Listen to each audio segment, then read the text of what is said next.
నమస్తే అండి మోసుకు మరి మార్క్ శంకర్ పవన్ కళ్యాణ్ గారు చిన్న కుమార్. ఆయనకి యాక్సిడెంట్ అయితే మనందరికి తెలుసు.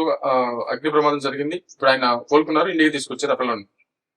ఇప్పుడు ఇదంతా ఒక ఎత్తు అయితే అన్నాలెజినో గారు చేసినటువంటి షాకింగ్ షాకింగ్ షాకింగ్ షాకింగ్ అసలు అసలు ఎవరు కూడా ఎక్స్పెక్ట్ చేస్తుంటారు అసలు వాస్తవం అయితే.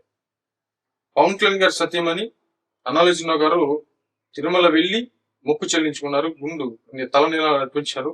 తలనీలాలు అంటే కొంతమంది 3 కత్తెరలు అట్లా ఇస్తారు, అట్లా కాదు, మొత్తం కంప్లీట్ గా తలనీలాలు అప్పు చెప్పేసి గుండు చేయించుకొని మరి పూజలు, ప్రత్యేకమైన పూజలు నిర్వహించి మరి అక్కడ అన్నదానానికి 17 లక్షల రూపాయల విరాళం ఇచ్చి మొత్తానికి అయితే ఆమె తిరిగి వెళ్తున్నటువంటి పరిస్థితి.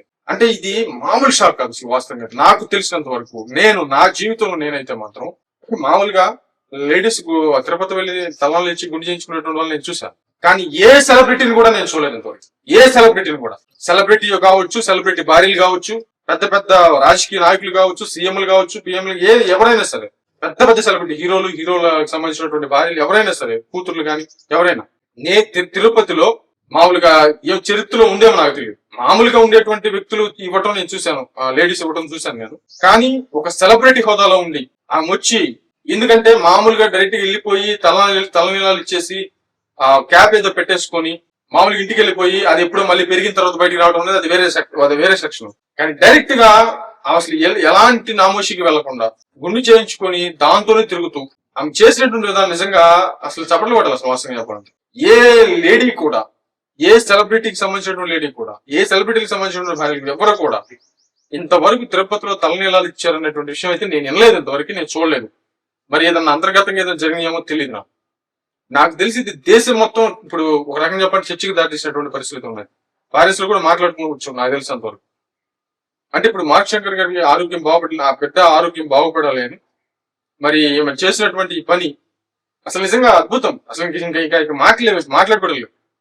ఎవరైతే పవన్ కళ్యాణ్ గారి గురించి, అన్నాలెజినో గారి గురించి తప్పుడు ప్రచారం చేశారో, నీచమైనటువంటి కామెంట్స్ చేశారో, వాళ్ళు ఇప్పటికైనా నోరు మోస్తారేమో చూడాలి. అందరినీ నోరు మోయించేటటువంటి విధానం ఆధ్యాత్మికంగా, అంటే సనాతన ధర్మానికి సంబంధించి పవన్ కళ్యాణ్ గారు చేసేటువంటి విధానానికి అందరూ నోరు మూసేసినట్టే, సమస్య లేదు దాంట్లో.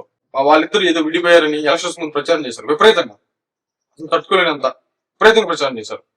మరి ఏమైంది? మరి ఈ రోజు ఆమె చేసినటువంటి సంఘటన ఒక్క రకంగా చెప్పాలంటే, ఇప్పుడు పవన్ కళ్యాణ్ గారి సతీమణిగా అన్నాలెజినో గారు టోటల్ గా ఆంధ్రప్రదేశ్ 2 తెలుగు రాష్ట్రాల్లో, అంటే మొత్తం అంతా 2 తెలుగు రాష్ట్రాల్లో అయితే మాత్రం నలిగిపోయారు. అంటే ఒక రకంగా చెప్పాలంటే ఆమె తెలియనటువంటి విధానం లేదు. అంటే అంటే పెద్ద సెలబ్రిటీ అయిపోయారు. ఇంతకు ముందు ఓకే తెలుసు, కొంతమంది పేరు తెలుసు, అప్పుడప్పుడు ఫోటోలో చూసేవాళ్ళు, కానీ ఇప్పుడు కంప్లీట్ గా ఆమెని ఒక పెద్ద సెలబ్రిటీ అయిపోయినట్టే ఈ సిచ్యువేషన్ తోటి, ఈ సంఘటన తోటి. ఇంకా ఎవరన్నా మాట్లాడతారా? మాట్లాడేటువంటి ధైర్యం ఉన్నటువంటి వ్యక్తులు ఎవరైనా ఉన్నారా? మరి చూద్దాం ఎవరైనా మాట్లాడతారా.